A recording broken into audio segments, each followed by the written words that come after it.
Subscribe to Color Frames.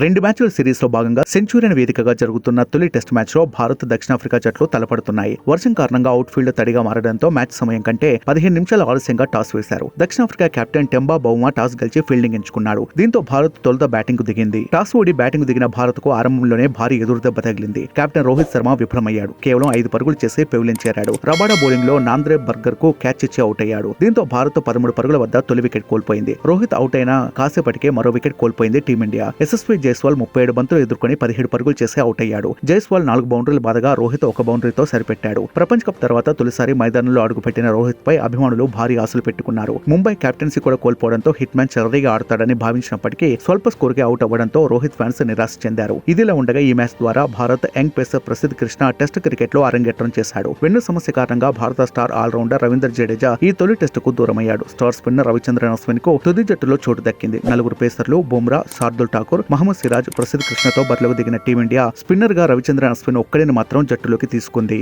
ఈ video మీకు నచ్చినట్లయితే ప్లీజ్ లైక్ చేయండి, షేర్ చేయండి, కామెంట్ చేయండి.